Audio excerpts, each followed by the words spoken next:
কাশ্মীরের এক সেনাঘাঁটিতে সন্ত্রাসী হামলার পর ভারত পাকিস্তানের মধ্যে উত্তেজনা দেখা দিয়েছে। উভয় দেশের মধ্যে চলছে বাকযুদ্ধ। দুই দেশের সংবাদ মাধ্যম এই উত্তেজনাকে কেন্দ্র করে হামলার আভাস দিচ্ছে। এমন প্রেক্ষাপটে পাকিস্তানের দীর্ঘদিনের মিত্র প্রতিবেশী চীনের প্রধানমন্ত্রী লি কেকিয়াং বলছেন, কাশ্মীর ইস্যুতে ইসলামাবাদের অবস্থানকে অত্যন্ত গুরুত্ব দিয়ে থাকে বেইজিং। পাকিস্তানের প্রধানমন্ত্রী নওয়াজ শরীফের সাথে নিউ ইয়র্কে বৈঠকের পর তিনি এ সমর্থন ব্যক্ত করেন। চীনা প্রধানমন্ত্রী আরও বলেন, পাকিস্তানের অবস্থান সমর্থন করে চীন এবং প্রতিটি ফোরামে পাকিস্তানকে সমর্থন করেই যাবে। তিনি বলেন, তার দেশ ভারত ও পাকিস্তানের মধ্যকার সর্বশেষ অচলাবস্থা নিরসনে সহায়তা করতে পারে। ভারতের সাথে পাকিস্তানের উত্তেজনার কথা উল্লেখ করে কেকিয়াং বলেন, পাকিস্তান সন্ত্রাসবাদের শিকার। তিনি আশা করেন ভারত ও পাকিস্তান তাদের মধ্যকার দূরত্ব আর বাড়াবে না।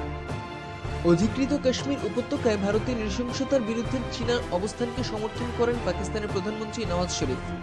তিনি বলেন, পাকিস্তান সব ধরনের সন্ত্রাসবাদের বিরুদ্ধে থেকেছে এবং থাকবে।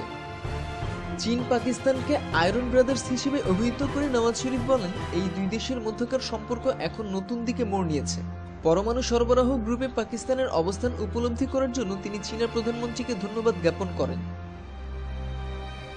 সম্প্রতি আন্তর্জাতিক গণমাধ্যমে খবর বেরিয়েছে, অত্যন্ত গোপনে তিব্বতের সামরিক প্রস্তুতি বাড়াতে শুরু করে দিয়েছে চীন। হিমালয়ের কোলে ব্রহ্মস মোতায়েন করা নিয়ে চীন ভারতকে হুঁশিয়ারি দেওয়ার কয়েকদিন পরই তিব্বতের এক বিমানবন্দরে দেখা গেছে চীনের জে-20 স্টেলথ ফাইটারকে।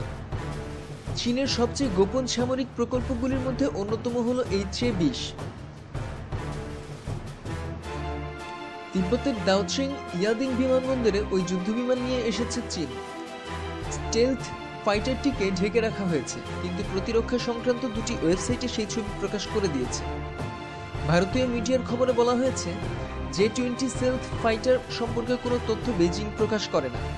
যুদ্ধবিমানটি সম্পূর্ণ প্রস্তুত নাকি পরীক্ষা নিরীক্ষার স্তরে রয়েছে তাও জানানো হয় না। কয়েক মাস আগে চীনের একটি বিমান ঘাঁটির রানওয়েতে জে-20 স্টেলথ ফাইটারটি দাঁড়িয়ে থাকার একটি ছবি প্রকাশ্যে আসে। তারপরই বিশ্বজুড়ে জল্পনা শুরু হয়ে যায় চীনের জে-20 স্টেলথ ফাইটারটি তৈরি হয়ে গিয়েছে। বেইজিং সেই জল্পনা নিয়ে কোনো মন্তব্য করেনি। চীনা বিমান বাহিনীতে ওই যুদ্ধবিমানের অন্তর্ভুক্তি ঘটেছে কিনা তাও জানানো হয়নি। কিন্তু তিব্বতের দাওচিং ইয়াদিং বিমানবন্দরে ওই যুদ্ধবিমান দেখা যাওয়ার পর প্রতিরক্ষা বিশেষজ্ঞদের অনেকেই বলছেন, জে-20 চীনা বিমান বাহিনীর অন্তর্ভুক্ত হয়ে গিয়েছে। পৃথিবীর সর্বোচ্চ অসামরিক বিমানবন্দর দাওচিং ইয়াদিংয়ের টার্মেকে ত্রিপল দিয়ে ঢাকা অবস্থায় দেখা গেছে জে-20কে। প্রতিপক্ষ যাতে ওই স্টেলথ ফাইটার মোতায়েন করা সম্পর্কে সচেতন হতে না পারে তার জন্যই ক্যামোফ্লেজ ত্রিপল দিয়ে সেটি ঢেকে রাখা হয়েছে। কিন্তু বিষয়টি আর শেষ পর্যন্ত গোপন থাকেনি। চলুন জেনে নেওয়া যাক কি বিশেষত্ব এই যুদ্ধবিমানের। চীনের এই যুদ্ধবিমানে দুটি ইঞ্জিন। জে-20 অত্যন্ত দ্রুতগামীও। যে বিমান ঘাঁটিতে জে-20 বিমানটিকে আনা হয়েছে সেটি প্রায় 14,000 ফুট উচ্চতায় অবস্থিত। এর থেকে বোঝা যাচ্ছে অনেক উঁচুতেও এই যুদ্ধবিমান সহজেই কাজ চালাতে পারে। জে-20 যুদ্ধবিমানের সবচেয়ে বড় সক্ষমতা হলো এটি স্টেলথ ফাইটার গোত্রের, অর্থাৎ বিশেষ কিছু পরিস্থিতিতে রেডারকে ফাঁকি দিয়ে গোপনে প্রতিপক্ষের এলাকায় হানা দেওয়ার ক্ষমতা রয়েছে জে-20 যুদ্ধবিমানে। লাদাখ এবং অরুণাচল প্রদেশের সীমান্তবর্তী এলাকায় ভারত যেভাবে পরিকাঠামো বাড়াচ্ছে, তিব্বতে জে-20 স্টেলথ ফাইটার মোতায়েন করাকে তার পাল্টা হিসেবেই দেখছেন প্রতিরক্ষা বিশেষজ্ঞরা। লাদাখে শতাধিক ট্যাঙ্ক মোতায়েন করা বা অরুণাচলে ব্রহ্মস ক্ষেপণাস্ত্র রাখার কথা প্রকাশ্যে আসার পর চীন ভারতকে হুঁশিয়ারি দিয়েছিল। অরুণাচলে ভারত নিজেদের প্রয়োজনের তুলনায় অতিরিক্ত রম্বস রেখেছে বলে চীনা সেনার মুখপাত্রে লেখাও হয়েছিল।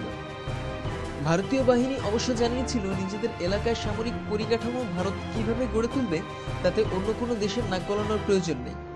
চীন যে গোপনে পাল্টা প্রস্তুতি নিতে শুরু করেছে তাও এবার স্পষ্ট হয়ে গেল। এই সংক্রান্ত আরও বিস্তারিত তথ্যের জন্য সাবস্ক্রাইব করুন। ধন্যবাদ।